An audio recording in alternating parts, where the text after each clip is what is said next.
This forgotten water system feeds your garden for decades. Why isn't it taught? Most gardens depend on constant watering, and that dependency never ends. Every week, water is added. Every week, moisture is lost. The cycle repeats. But there is a system that removes that dependency. It stores water underground. It releases moisture slowly. It continues working without daily input. Once established, it reduces watering year after year. In many cases, it continues for up to 20 years. This is not a new method. It existed before modern irrigation systems. It was used when water could not be wasted, but it was forgotten, replaced by systems that require constant effort, systems that create dependency instead of stability. This is where the difference begins. One garden requires attention every day. The other becomes self-sufficient over time, and timing determines which one you build, because every week matters. The system does not fail because it is ineffective. It fails because it is misunderstood.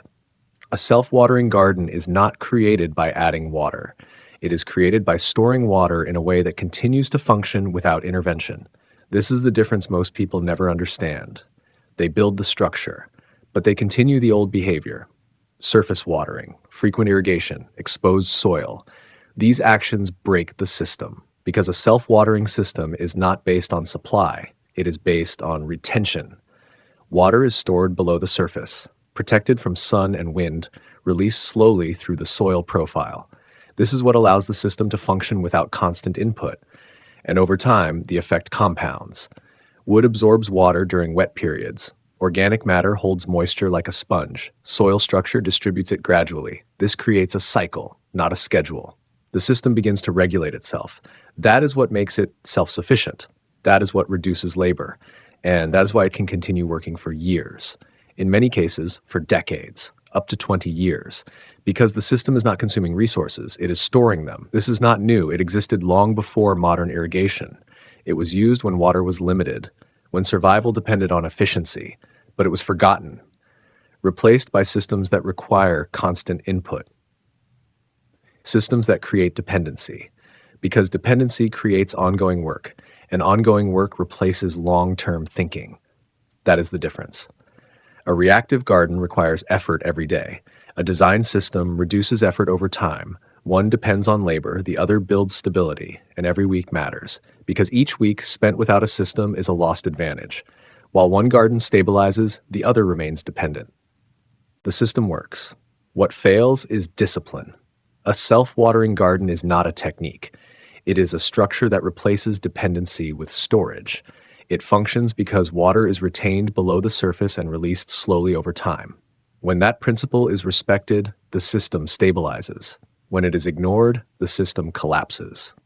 Most people build the underground reservoir correctly. They bury wood, they add organic matter, they cover it with soil, then they return to surface watering. That single decision reverses everything. Because this system is not powered by supply, it is powered by retention. Water added from above trains roots to remain shallow. Shallow roots ignore the stored reserve. The underground foundation becomes unused, and over time the system weakens. Not because it is flawed, but because behavior contradicts design. This is the forgotten difference. A garden that waters itself does not rely on daily attention. It relies on stored moisture moving gradually through soil structure.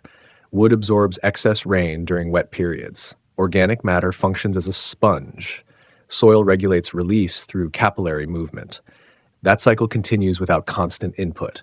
This is why it can operate for years, often for decades, up to 20 years when built correctly and left undisturbed, because the core materials decompose slowly, because moisture is protected underground, because evaporation is minimized. But that long-term performance depends on timing. Every week matters. When surface watering resumes too frequently, roots shift upward. When mulch is removed, evaporation accelerates. When soil is disturbed, internal moisture channels collapse.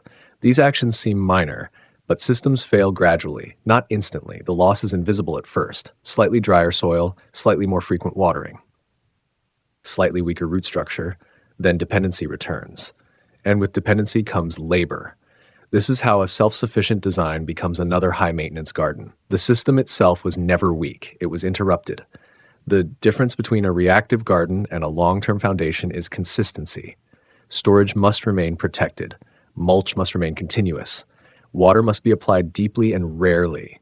Deep watering forces roots downward into the reserve. Rare watering forces adaptation. Adaptation builds resilience. Resilience builds food security.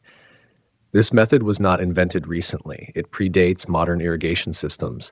It was used when water access was uncertain. It was applied when survival required efficiency. It was forgotten because convenience replaced structure. Modern irrigation prioritizes supply. Supply creates dependency. Dependency creates recurring work. But a stored water system reduces input over time. That is the structural difference. One model requires attention every day. The other reduces intervention every season. One increases effort. The other increases stability. And stability compounds. A properly built subsurface reservoir does not decline quickly.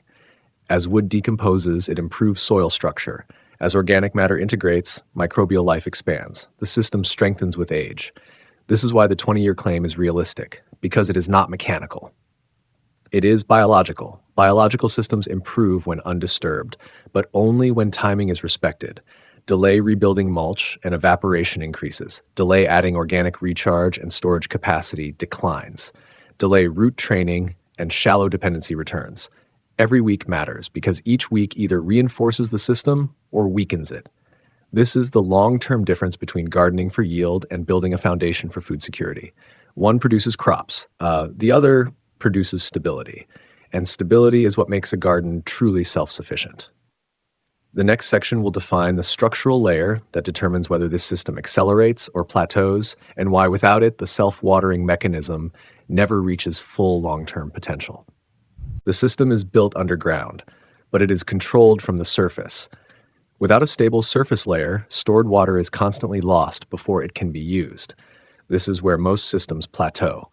The internal structure exists, but the protection layer is incomplete. The result is partial performance instead of full stability. Water stored below the soil will always move upward. Heat pulls it. Wind accelerates the loss. Without a barrier, evaporation continues every day. The system cannot become self-sufficient if it is constantly leaking. This is the missing layer. Surface protection defines long-term efficiency, not the reservoir, not the soil depth. The surface. Mulch thickness control. Mulch thickness determines how much water is retained. Thin layers reduce effectiveness and allow heat to penetrate. Maintain a continuous layer of at least 5 to 10 centimeters using organic material. This slows evaporation and stabilizes soil temperature long-term. Full surface coverage. Exposed soil loses moisture immediately. Gaps in mulch create leakage points. Cover all soil areas without interruption. This creates a sealed surface that preserves internal water reserves over time. Living cover layer. Living plants reduce direct sunlight and protect soil from heat. Use ground covers or dense planting to shade the surface. This reduces evaporation and reinforces the system naturally. Shade management. Direct sunlight increases water loss regardless of soil depth. Introduce partial shade using vertical crops or simple structures. Controlled light exposure extends moisture retention long-term. Wind reduction barriers. Wind accelerates evaporation faster than heat. Install natural barriers such as dense planting or simple windbreaks. Reduced airflow protects surface moisture and stabilizes the system. A self-watering system is not only about storing water, it is about preventing loss. Storage creates capacity. Protection preserves it. When both are aligned, the system begins to regulate itself. At that point, external watering decreases. The system moves towards self-sufficient operation. Every week matters because each week of exposed soil is lost water, and lost water delays stability. The system stores water. The surface protects it. But long-term stability is not achieved until the system begins to renew itself. Without regeneration, stored resources decline. With regeneration, the system strengthens over time. This is the difference between a system that lasts a few seasons and one that continues for decades. A self-watering garden is not maintained by adding more water. It is maintained by increasing its capacity to hold and cycle resources internally. Continuous organic input. Organic material is the fuel of the system. Without it, storage capacity decreases each year. Add plant residues, compost, and mulch continuously to the surface. This feeds microbial activity and increases water retention long-term. Root turnover system. Roots are not only for growth, they build soil structure. After each harvest, leave roots in the ground instead of removing them. As they decompose, they create channels that store and distribute moisture. This improves water flow without external work. Succession planting flow. Empty soil breaks the system. No roots means no moisture regulation. Replant immediately after harvest to maintain continuous root presence. This keeps the internal system active and stable. Diversity for balance. Single crops create instability. Diverse planting stabilizes the system. Combine different root depths and growth patterns in the same space. This distributes water usage and reduces stress long term. Minimal disturbance management. Disturbance resets the system. Each time soil is turned, structure is lost. Avoid digging once the foundation is established. Build on top, not within. Stability increases when the system is left intact. A system that regenerates does not decline. It improves. Organic matter accumulates. Soil structure strengthens. Water retention increases. External input decreases. This is how a garden becomes self-sufficient, not by adding more resources, but by cycling them internally. Every week matters because each cycle either builds capacity or reduces it. Over time, the difference becomes permanent. A self-watering garden is not built in a single step. It is assembled as a system. Storage below the soil creates the reserve. Surface protection prevents loss. Regeneration increases capacity. When these layers connect, the system begins to function without constant input. This is the foundation of food security. Not higher effort, but controlled efficiency over the long term. Most people delay this transition. They continue with surface watering. They respond to dryness instead of preventing it. They rebuild each season instead of strengthening the system. That delay has a cost, because every week matters. Each week without storage is lost water. Each week without protection is lost stability. Each week without regeneration is lost capacity. The difference compounds over time. One garden remains dependent on constant input. The other becomes self-sufficient. One requires continuous work. The other reduces effort as the system matures. This is not a seasonal method. It is a long-term structure, and long-term systems reward early action. The advantage does not appear immediately, but it becomes permanent. Those who build the system early enter stability sooner. Those who delay remain dependent longer. That is the difference that cannot be recovered.